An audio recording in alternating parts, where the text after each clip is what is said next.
You guys got a lot of questions. Surely you have something to ask about other than the transfer portal and the coaching changes, right? Well, maybe not. Look, we got a lot of questions for this week's mailbag. And yeah, a lot of them are about the transfer portal. A lot of them are about coaching changes, but not all of them. So we got a lot to cover. We're going to have a lot of fun with the Morning Pitt Mailbag right here on youtube.com/Panther-Lair.com.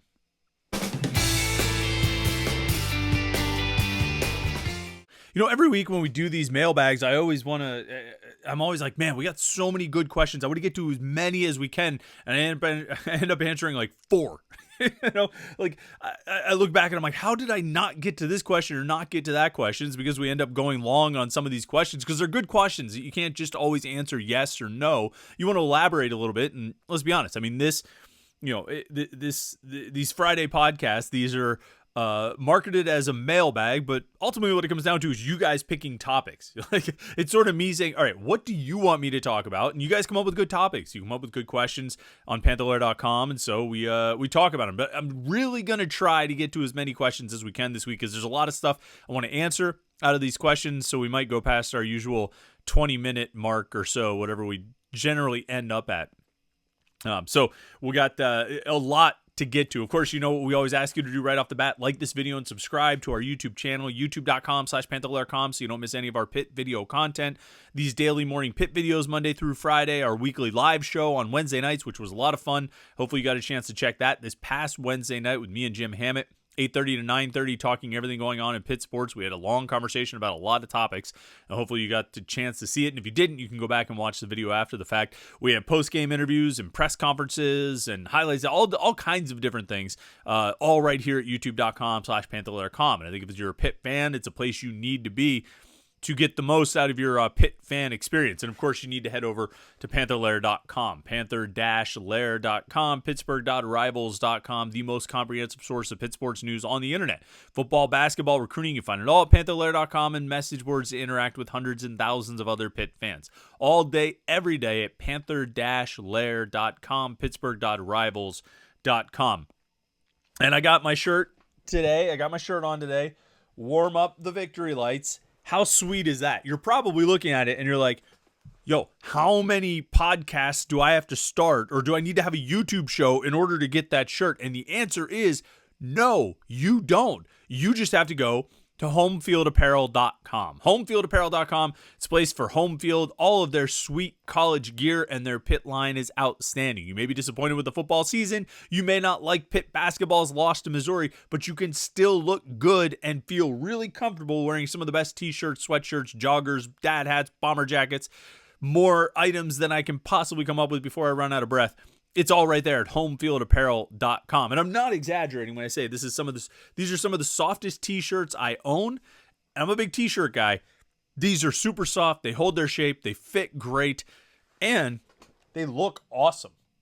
I mean, like that is an excellent t-shirt right there. And you can go to homefieldapparel.com and get one for yourself. And what's, the best part is you use the promo code LAIR23, LAIR23. You're going to get 15% off your first order. You can't beat that. 15% off some of the best stuff you're going to find. And if you're just so frustrated with Pitt, you don't even want to buy a new Pitt shirt, I understand. They've got a lot of other schools. I mean, like 150 other schools. It's great stuff. Go check it out. Homefieldapparel.com, promo code LAIR23. All right, I'm going to start off with a few questions left over from last week because you guys had some good questions there at the tail end that I didn't get a chance to get to on last week's mailbag. Left Coast Panther says, do you think the offensive line next season will be left to right? Branson Taylor, Ryan Jacoby, Terrence Moore, BJ Williams, Ryan Baer? And if so, is there some potential to be a solid unit and not a mush pit? I like that, mush pit as opposed to mosh pit. Look, everything we say about players and who projects for next season, everything we say about where guys are going to fit or how they're going to fit or what the lineup's going to look like or the two deep, it all is contingent upon what happens over the next few weeks with the transfer portal. If Branson Taylor, Ryan Jacoby, Terrence Moore, BJ Williams, and Ryan Baer are all back next season, then yes, I would expect that to be the starting five.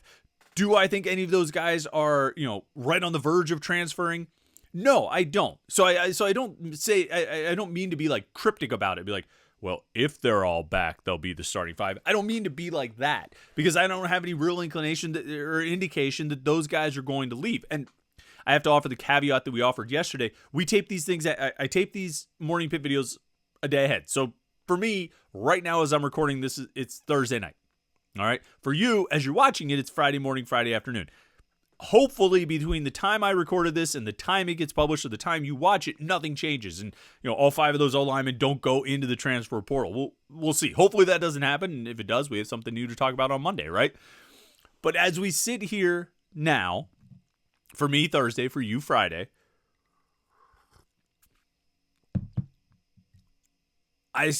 all 5 of those guys are still here. And if all 5 of those guys are still here in the spring, then yeah, I think that'll be your starting lineup. Assuming Ryan Jacoby is healthy and recovered from the season-ending injury he suffered at the end of training camp, I think they'll be healthy. And you know what? I like that offensive line. Now, this is me, guy who sat here last summer and said the offensive line would be the strength of Pitt's roster in 2023. Boo! Got that one wrong. But in my defense, they had a bunch of guys miss time due to injury. They lost Jacoby for the season. They lost Matt Gonsalves for the season. I don't think anybody played all season. There's nobody who started every game of the year in the same position. And almost every guy who started multiple games for this team started multiple games at multiple positions. I want to say Terrence Moore might be the only guy who started multiple games at the same position all season. Because Branson Taylor started at both tackle spots. Ryan Baer started at both tackle spots. B.J. Williams, that's the other one. I think Terrence Moore, who started like 8 or 9 games, and B.J. Williams, who started 4 or 5, somewhere around there, they made all of their starts at the same position. Terrence Moore at center, B.J. Williams at right guard. Everybody else, Jake Cradle started at both sides of the guard positions. Blake Zubovic started on both sides of the guard positions. Matt Gonsalves. Okay, I forgot Matt Gonsalves. He started the first 3 games, and they were all at left tackle. You get my point. If we can go down the list, and we can say Taylor, Baer, Cradle, Zubovic, Collier, all those guys made multiple starts at multiple positions. It gives you some idea of the uncertainty of the offensive line this season. And look, the uncertainty or inconsistency or lack of cohesiveness on the offensive line hurts more than probably most other positions. And so that's tough. So if they go into next year and they go Taylor, Jacoby, Moore, Williams, Baer, and they start off like that and they stick with that and they're able to stick with that for the entirety of the season, I think that group can be pretty good. I think they're talented offensive linemen in there. But they got to keep all 5 of those guys healthy and on the field and playing well together. And that's the real trick, isn't it? Jay Lazinger says, I want to ask, when do we start accepting guys in the portal? I see players from the Ivy Leagues whose years are over entering, but I also wonder how much you risk accepting players even if they can during an ongoing season. Well, I think you need to look at the calendar a little bit. All right, there's really 2 portal entry dates. There's 2 dates when the portal ends, or when the portal opens, I should say. I forget what the first date when it opened, but maybe 2 weeks ago, the portal opened for grad transfers, walk-ons, and guys whose coaches left. So, like Riley Leonard from Duke, right? Mike Elko left, and he might even be a grad transfer anyway. This quarterback, Max Johnson from A&M, who's transferred into North Carolina, he might be a grad transfer, but either way, Jimbo Fisher was gone, right? So he was able to enter during that early period. And when we talk about entering the transfer portal, what actually happens when you enter the transfer portal? What happens is you become available to be contacted. Although I guess Riley Leonard entered it as a do not contact. But this is ultimately what you're doing is you're putting your name and your contact information out there for the rest of the college football world to find coaches. For them to find so they can contact you. You're opening yourself, making yourself available to contact. And that's what we're talking about. That's why we say, this guy's not even in the portal yet. How's he hearing from other schools? And that's right, because you're not supposed to have that contact until you are in the portal. So that's really what's happening. And you have that early opening date where grad transfers, walk-ons, and guys whose coaches left or were fired can go in. And then you have this coming Monday, December 4th. That's when all the undergrads and basically everybody else can enter the transfer portal. And that's when the floodgates will really open. What you've seen over the last few days some grad transfers announcing that they're going into the portal a couple days after their seasons ended. And you're seeing a lot of undergrads saying, I intend to enter the transfer portal on December 4th. They're sort of announcing it. They're not actually in the portal yet. The portal's not open. They can't be in the portal because there's no portal to be in. But they're announcing that they intend to go in. And I think we saw that with, I forget one of the guys, Bengali Kamara or somebody, probably Buddy Mack or Aiden Henningham who haven't graduated, or maybe, if they haven't graduated, are saying, I intend to do this. I intend to go into the transfer portal on December 4th when it opens. And so, to your question, when should you start accepting players? You start getting players as soon as you can legally contact them, and you feel like it's the right fit, and they feel like it's the right fit. I think a lot of times you'd like to have some visits. Some schools will probably have grad transfers visit this weekend for official visits. Most schools, everybody, as far as the undergrads, those guys will all start visiting either midweek in this week coming up, although coaches will be out on the road recruiting, so it might not be ideal time to visit. But you'll see it a lot next weekend. You'll see a lot of official visits happening for undergrad transfers.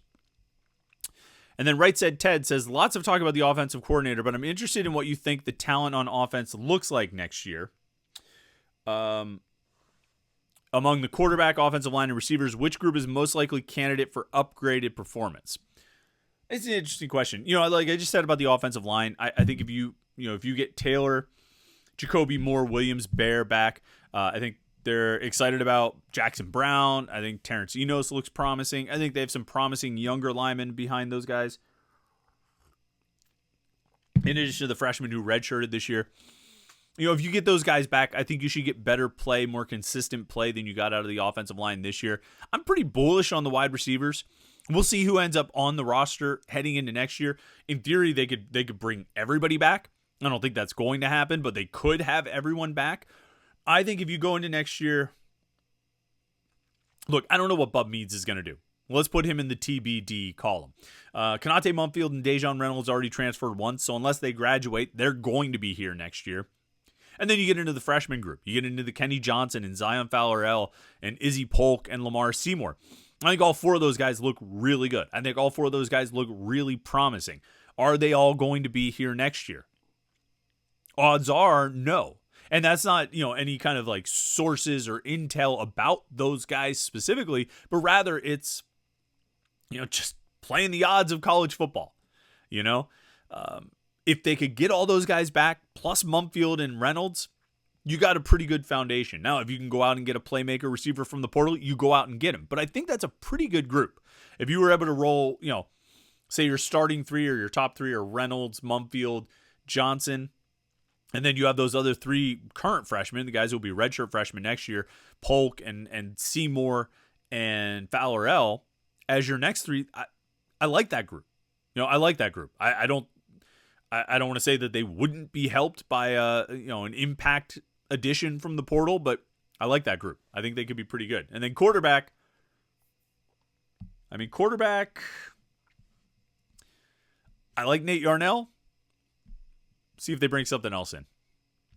All right, those are all the questions from last week. Let's get into this week's questions. Ray H2P says, are you hearing anything in regards to our recruiting class, both positive and negative? Also, when are the coaches going out on the road? So, I said I'm recording this on Thursday, but you're watching this on Friday. Today, Friday, is the first day the coaches can go on the road. This starts the contact period. And there's a few different periods in the recruiting calendar that you should, terms you should be aware of. There's and most of them relate to where and when you can have in-person contact. There's the dead period when you can't have any in-person contact at all. It doesn't matter where it is, on campus, off campus, nothing at all. There's the quiet period where the in-person contact can only happen on campus. So if you go out to a high school game in the fall, or it's the evaluation period in the spring and you go out to high schools to watch guys, by the rules, you can't talk to them. You can't have in-person contact off campus during the quiet period, only on campus. And then there's now the contact period, which starts today, Friday, December 1st. And during the contact period, brother, it's all no holds barred. It's on, you can have in-person contact on campus and off campus. And that's the big step. This is always, and it's always been this way with recruiting. The big run up to signing day is this contact period where you can go off campus, you go into the high schools, you talk to the principals and the guidance counselors, you talk to the kids, you go to their basketball games at night, you go to their houses, you sit in their living room, you take your shoes off if that's the polite way to do it. Most of these guys do. They end up taking these photos on these in-home visits, and everybody's standing in there in their socks. It's always funny for me to see that. But you go on these in-home visits, you sit in the living room, and you really make your final push.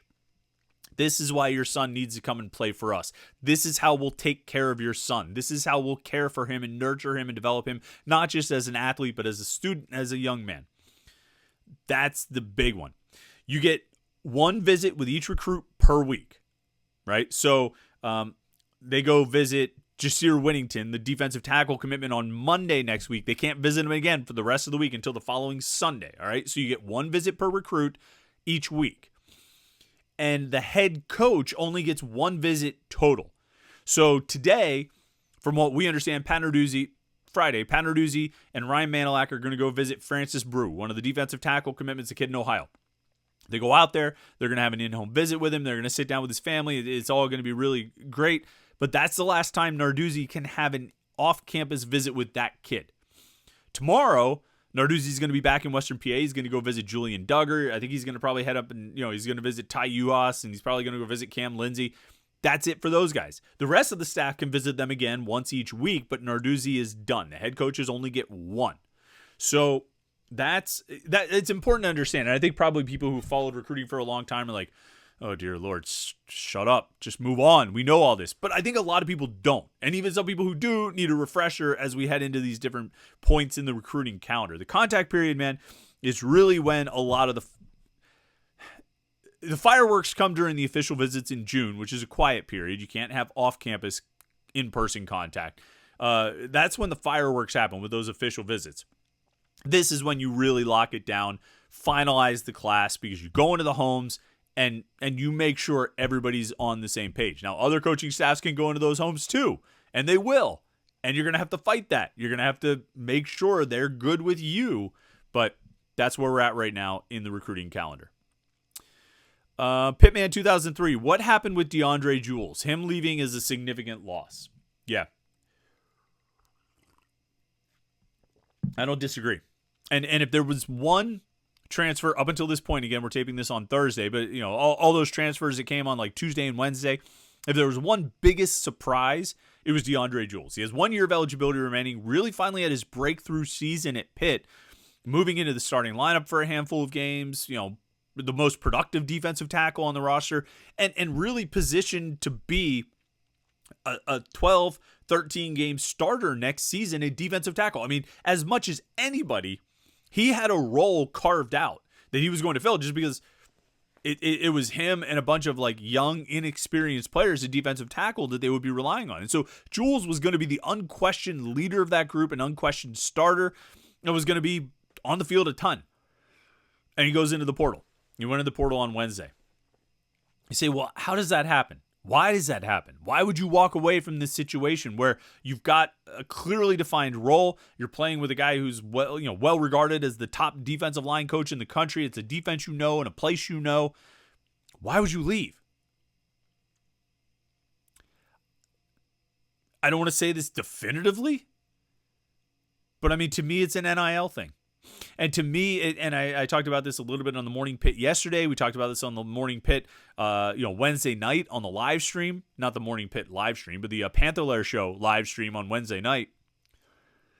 It's sort of a testament to where we're at right now in college sports with the transfer portal and NIL and the overlap of the two, the intersection of the two, that a guy who was, this past season, a rotational defensive tackle, not a 12-game starter. I forgot how many he started, a handful of games.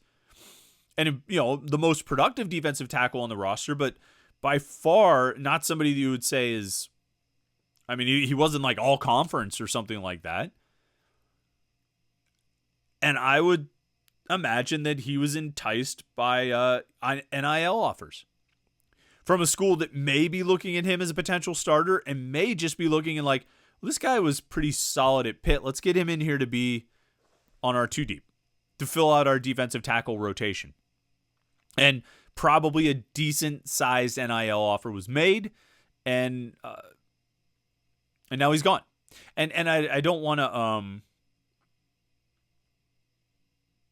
this is nothing against DeAndre Jules. I think he probably made the best decision for himself and for his family. But it really is sort of it really does speak to where we're at right now, that he was a target for a school. And we'll see where he ends up, but I think he'll end up at a Power 5 school, maybe in one of the biggest conferences, to potentially be a rotational player and not have the role that he was going to have carved out here at Pitt next season. But that's kind of where we're at right now, that schools and their collectives can use NIL offers to not even just bring in the stars, not just bring in the Jordan Addison or whoever, but just to fill out the roster with somebody else's starter. That's the world. That's what what world we're operating in right now. What landscape we're seeing in college sports. Rhino527 says, are we ignoring the red flags with this basketball team? Struggled with a down Florida Gulf Coast, then lost to two teams picked in the finish in the middle of their conference. I'm going to actually roll this into Dylan7119. Had a question about basketball as well. He says, was the Carrington hype premature or just freshman rough patch? It seems to me he's forcing things a bit, trying to live up to the early reputation he set for himself, and his game has been worse off because of it. Two hoops questions. We'll kind of roll them together.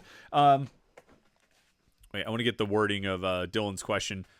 So, was the Carrington hype premature or is it a freshman rough patch? And I would say yes. Yes to both. The hype was premature, but he was really, really good. Like when you post a triple-double, I don't care about the competition. If you post a triple-double in the first game of the season against another, Division I opponent, you're going to get a lot of hype, and probably rightfully so. And there were things he did in those first four games. You said, this kid looks really, really good. He looks awesome. He's going to be one of the best players in the ACC this year. And then he came back down to earth a little bit as teams started to defend him differently, as the level of competition went up, and he found himself facing some more challenging situations and teams playing him differently. He's got to adjust, and Jeff Capel has to help him adjust, and the coaching staff has to help him adjust the way he plays, and help him find other ways to be effective. One of the things I keep saying, and I'm not the only one, our guy Steven Gertz, our basketball analyst who does great film breakdowns, he had an awesome one about the Missouri game. He said it too. Not to oversimplify, but I think Bub needs to drive more. You talk about him being too aggressive or trying to live up the hype. I think he needs to be more aggressive in terms of driving. I think something like 9% of his field goal attempts have been at the rim.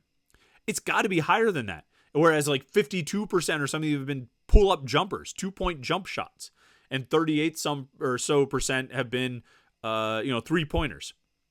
I don't mind the three-point shots because I think he can make those baskets, but your 2-point attempts, you can't have that big of a percentage being jump shots because they're just not as high a percentage as I shouldn't even say that. The outcomes, they're far more good outcomes from when you drive to the basket than when you pull up for a jump shot. And he can make those jump shots. I don't know if he's Jamarius Burton in that regard, but he can make those jump shots, and he should keep shooting them. Because I think he can shoot them well enough to make them a threat that teams will have to respect it and defend him as such. But his primary goal should be going to the basket, whether it's with a shot fake from outside the arc or a catch and a shot fake inside the arc and he drives. Either way, he needs to be going to the basket because it just seems to me that there's so many good things that can happen. He can either finish, he can finish through contact and get an and one, he can go to the foul line, he can kick it out to an open shooter. If he drives and the defense collapses, Blake Hinson's out there, Ishmael Leggett's out there, Zach Austin's out there. Good things can happen from him driving. And I think there are fewer positive outcomes when he, pulls up from 15 feet or whatever it is. And so that's one thing that he's got to add to his game. And I'd like to see him add to his game. And I think it's important for him to add it to his game going forward. You know what I mean? Whether it's Clemson on Sunday or West Virginia after that and so on and so forth down the line. I'd like to see him driving more because I think that can make a really positive impact on his game and help Pitt overall. Red flags with the team right now, you come out of the Missouri game, and I just keep coming back to the fact that they did miss a bunch of shots. Like a bunch of open shots, good shots. I don't think Ishmael Leggett's going to shoot like that on most nights. He was 0-5 from 3, and I think most of them were pretty good 3-point attempts. So I don't think that's going to happen every night. I think they're a better shooting team than they showed against Missouri. Missouri was chaotic, as Jeff Capel kept saying. They were chaotic in the way they defended, and it did affect Pitt. It's an ongoing process with this team, and it's an ongoing process with some of these younger and inexperienced players. Front court needs to improve as well. Federico needs to be better defensively. He needs to be more. He needs to play more like he did at the end of last season when he's on defense. I'm not expecting much out of him offensively, and I'm not going to sit here and say, boy, they just need scoring out of the center position. I don't know how much they're really going to get, but they can get better defense out of that group, and I think the rebounding can improve as well. And rebounding was an issue against Missouri, where they got out rebounded for the first time. So, are there red flags with this team? To me, no, not yet. I think it's just a matter of they've got some issues they have to fix. They have some things they have to figure out, and they've got time to do it, but you don't want to waste too many more of these non-conference opportunities. They've wasted 2 now with Florida and Missouri, and that's disappointing because those are games that could help you when it comes time for the NCAA tournament.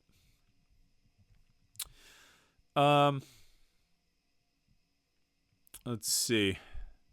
Scrolling through here to get, got a couple questions. Want to find out. Want to see what else we have here. We'll take this one, I guess, as the last one. Smenges says, can you articulate what a college offense is versus a pro offense? Did Cheney, Canada, and Whipple all run a pro offense, and does hiring a new offensive coordinator like one of them doom Pitt to a bad offense? All right, I'll say, first of all, I'm not the expert on this. I'm not an X's and O's expert. I think there are other people on the message board even who could probably answer some of these questions a little bit better than me. To me, the way I've always viewed a college offense, and what the biggest difference is that it's just schemed to, for the most part, have like one read in the passing game. A lot of times use like wide splits with the offensive line, and then use one read in the passing game where you drop back and that's where the ball goes. And everything is sort of designed to get the ball to that one guy in that one spot.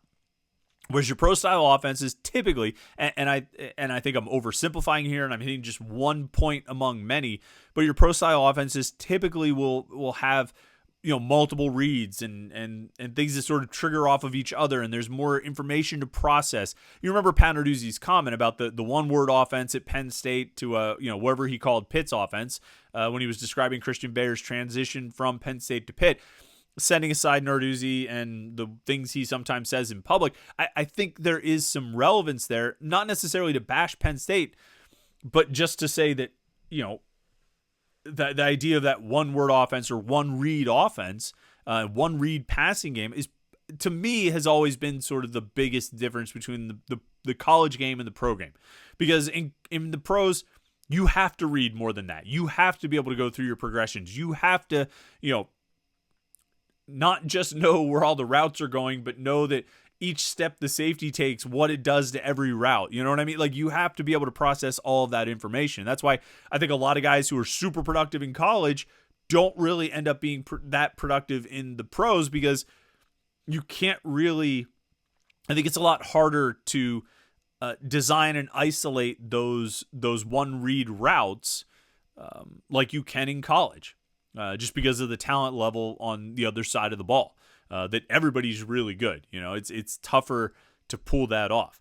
What I've always said, and I think, guys who want to run pro style offenses in college, look, I mean, if you can get somebody who can do it, it can be really good. If you can get somebody who can make those reads and receivers who are reliable, it can be really good and really effective. I think one of the selling points is always, this helps get guys ready for the NFL. It'll prepare you. It's not going to put you in a one-read offense or a high school offense or whatever they want to say to disparage that typical college offense.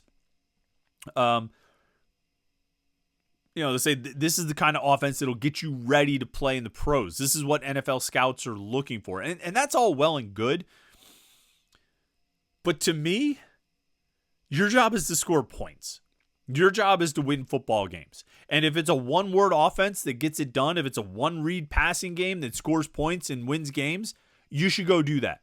Particularly if you're a 3-read offense or 4-read offense or complicated pro-style offense or whatever it is, only wins you 3 games. You should average more than 1 win per read on a drop back. But again, I'm oversimplifying. I think, again, you should ask this question on the message boards. I think you'll get some really good, insightful answers that go way beyond the surface level crap I'm talking about here. But that's how I've always sort of seen it, is just simplifying it to get easy completions and sort of building from that.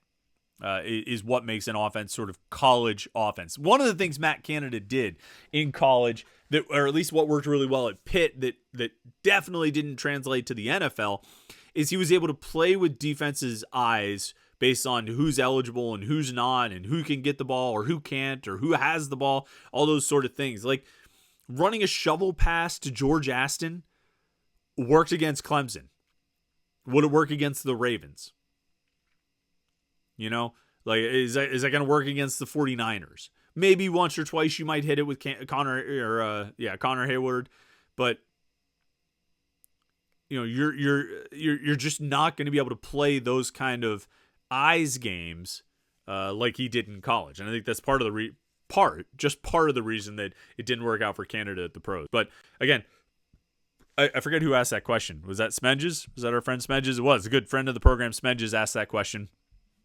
Post that on the message board. You'll get some really good, insightful answers. Of course, if you're a Pitt fan and you want to get insight on everything going on in the world of Pitt sports, the place to do it is Panther-Lair.com. Pittsburgh.rivals.com is the most comprehensive source of Pitt sports news on the internet, football, basketball, and recruiting. Of course, our YouTube channel here, youtube.com/Panther-Lair.com, where we ask you to like this video and subscribe to the YouTube channel, youtube.com/Panther-Lair.com. And don't forget homefieldapparel.com for the sweet shirts like this.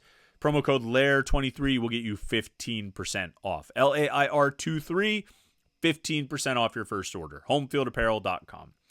All right, it's been an eventful week, and I don't think things are going to slow down. I imagine this weekend is going to be eventful as well. So thanks for watching the videos all week. We appreciate it. I hope you have a great Friday. Stay tuned to Panther-Lair.com for the Pitt sports news.